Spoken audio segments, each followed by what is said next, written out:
오늘 하루도 하나님의 크신 은혜와 보호하신 가운데 말씀으로 하나님과 동행하는 하루 되시길 간절히 소원합니다. 오늘 읽은 말씀 열왕기하 9장에서 10장에서는 북이스라엘의 10대 왕인 예후에 대한 이야기가 나옵니다. 예후는 북이스라엘 군대 장관이었는데 엘리사가 보낸 선지자에게 기름 부음을 받고 반역을 하게 됩니다. 마침 아람과 전쟁 가운데 북이스라엘과 남유다가 연합하고 있었고 북이스라엘 왕 요람의 부상으로 인해서 두 왕은 이스라엘로 돌아와서 전열을 정비하고 있었습니다.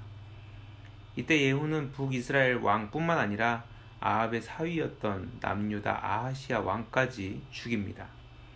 그리고 그 기세를 멈추지 않고 그 성에 있던 왕후 이세벨을 죽입니다. 그의 공격은 멈추지 않고 사마리아에 있는 아합의 70명의 아들을 죽일 계책을 통해서 자신의 칼에 피도 묻히지 않고 70명의 아합의 자녀들까지 모두 처단합니다. 그리고 사마리아로 가는 도중에 이세벨에게 문안하러 가는 유다 왕 아하시아의 형제들까지 죽이고 사마리아에 도착해서는 아합의 측근들을 모두 진멸합니다. 무엇보다 바알을 섬기는 자들을 멸하기 위해 계략을 짜고 결국 바알의 모든 제사장을 죽이고 신당까지 헐어버립니다. 말씀을 읽으면서 느끼셨겠지만 예후는 아합 집안의 심판의 도구였습니다. 그는 아합의 아들 요람을 죽일 때 나봇의 포도원에서 그를 만나서 이렇게 이야기합니다. 내 어머니 이세벨의 음행과 술수가 이렇게 많으니 어찌 평안이 있으랴.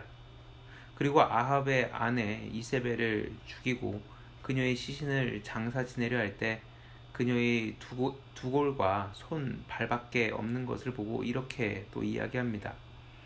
이는 여호와께서 그 종 디셉 사람 엘리야를 통하여 말씀하신 바라. 이르시기를 이스라엘 토지에서 개들이 이세벨의 살을 먹을지라.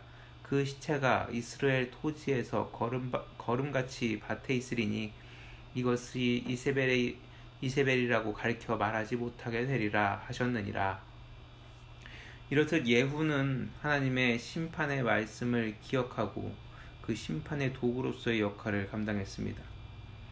인간적으로 보면 잔인해 보이지만 그는 분명 말씀 안에서 하나님의 심판과 진노가 임하고 있음을 이야기합니다. 사실 아합의 가문에 대한 심판은 이미 오래전부터 하나님께서 말씀하셨고 그 가문의 심판은 이미 예정되어 있었습니다. 하지만 아합이 나봇의 포도원을 빼앗았을 때 엘리야로부터 하나님의 말씀을 듣고 회개의 모습을 합니다. 그리고 하나님은 그 모습 가운데 자비를 베푸십니다. 이것을 통해 하나님은 그의 아들 요람 때까지 참고 참으셨다라는 것을 알 수 있습니다. 만약 그의 아들 요람이 죄에서 떠나 하나님께 돌이켰다면 하나님은 또 한 번 자비를 베푸셨을지도 모릅니다. 문제는 아합과 그의 아들들이 결국 죄에서 돌이키지 않았고 하나님의 그 심판의 때가 임했다라는 것입니다.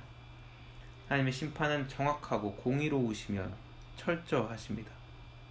그리고 그 심판 가운데 아합 가문뿐만 아니라 북이스라엘에 만연한 바알 숭배에 관한 모든 것도 철저히 파괴하십니다. 전에도 말씀드렸지만 열왕기서는 왕들이 통치하던 시대에 쓰여진 열왕의 기록이 아닙니다. 북이스라엘과 남유다가 멸망하고 포로 시기에 쓰여진 책입니다. 포로가 된 이스라엘 백성들은 아합 가문과 우상 숭배에 임한 그 철저한 하나님의 심판을 보면서 그나마 자신들은 하나님의 은혜로 이렇게 살아있음에 감사했을지 모릅니다. 이스라엘은 자신들이 하나님을 떠남으로 심판을 받아 나라가 멸망했지만 진노 가운데서도 그들을 사랑하셔서 보호하시고 인도하심으로 이렇게 믿음의 세대를 이어가고 있음에 감사했을 것입니다. 그렇다면 이 시대 이 말씀이 우리에게 전해지는 이유는 무엇일까요? 그리고 이 말씀이 지금 우리가 읽는 이유가 무엇이겠습니까? 하나님은 지금 이 시대에 세상의 포로가 된 우리에게 하나님의 분명한 심판이 있음을 말씀해 주십니다. 그리고 그 진노의 때에 이렇게 철저하고 무자비한 심판이 있음을 우리에게 알려주시는 것입니다. 이 사실을 읽고 아는 우리는 점점 악해져가는 세상 가운데서 깨어 있어야 합니다.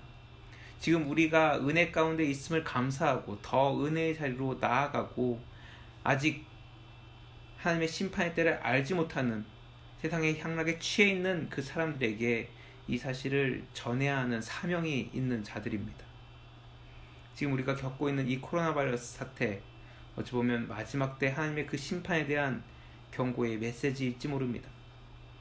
바라기는 말씀 가운데 깨어서 하나님을 바라보고 분명히 있을 그 심판의 때를 기억할 수 있는 저와 여러분들 되시기 바랍니다.